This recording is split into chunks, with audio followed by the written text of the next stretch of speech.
What are the things that you fear that's been keeping you from living your dream? That's been keeping you from doing some things that you would like to do? Just think about those things. Every time your voice speaks and thinks about having something new, fear is there to squash it. Every time you want to try something new, fear is there to squash it. Every time you want to go somewhere new, fear is there to squash it. The big problem I see in the world today is that too many people are letting fear always win these inner conflicts. What if you don't do it? What if you don't chase your dreams?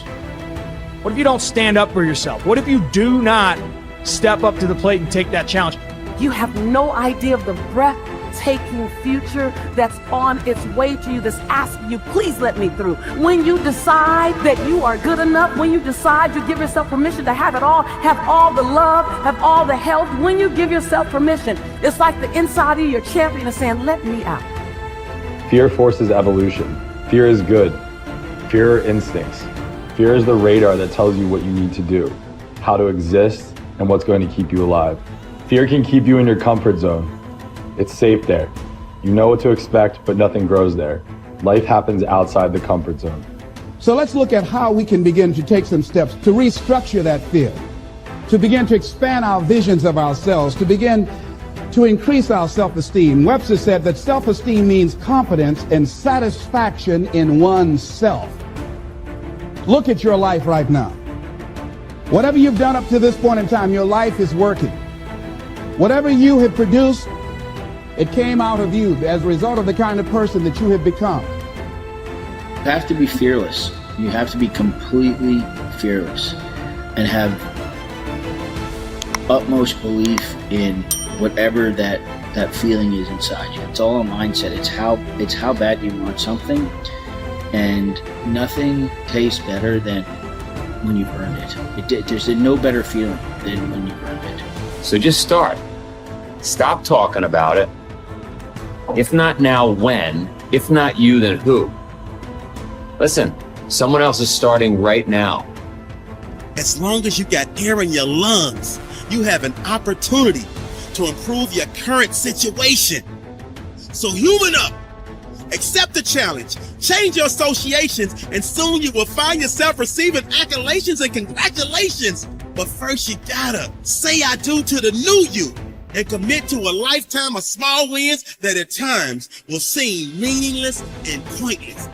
Are you in a position to quit? Or are you in a position to go harder? Are you in a position to go stronger? Are you willing to dig and go as far as you can in your life? Are you willing to suffer? So instead of boxing yourself in and thinking only about all the different ways that something could be bad, could break, could fall to pieces, think about all the things that you could do if you take the action. The most common fears that we experience, which often sabotage all hope for success, are the fears of failure, poverty, and loss of money.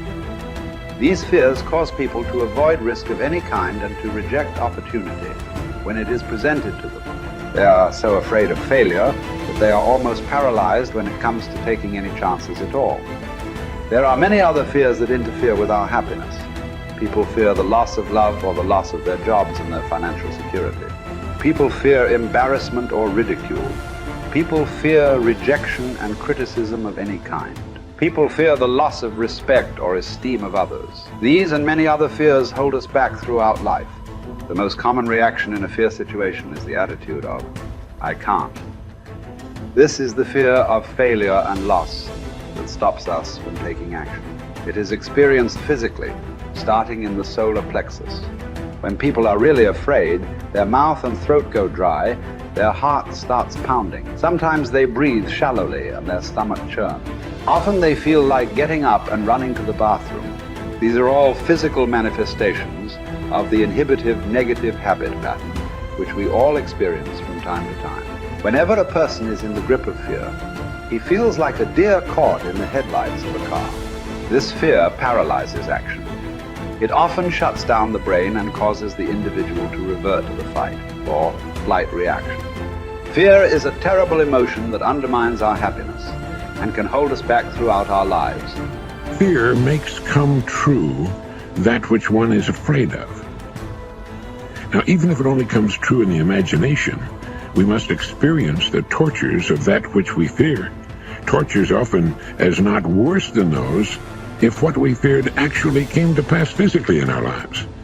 It's why the old line, "A coward dies 1,000 deaths.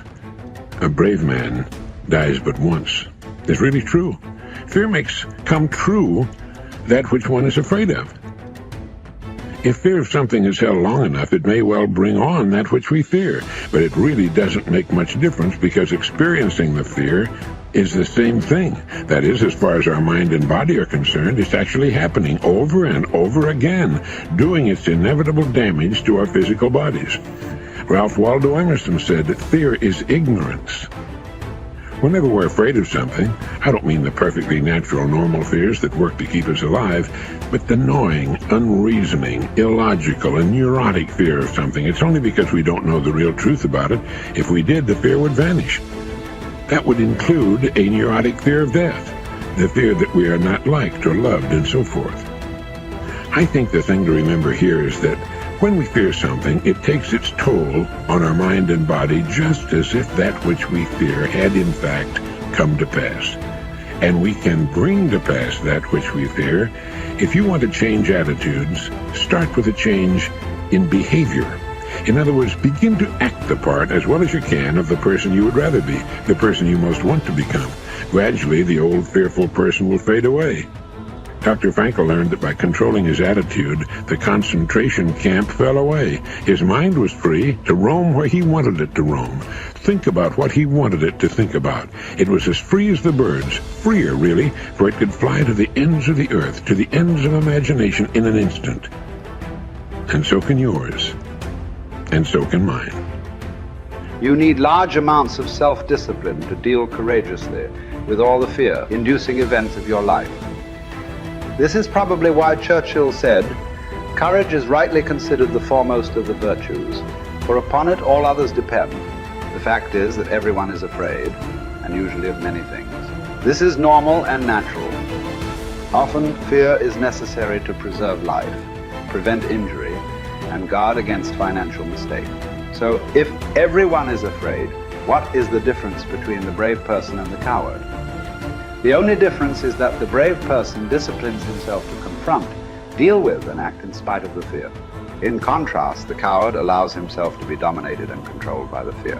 Someone once said that with regard to warfare, although it applies to any situation, the difference between the hero and the coward is that the hero sticks in there 5 minutes longer.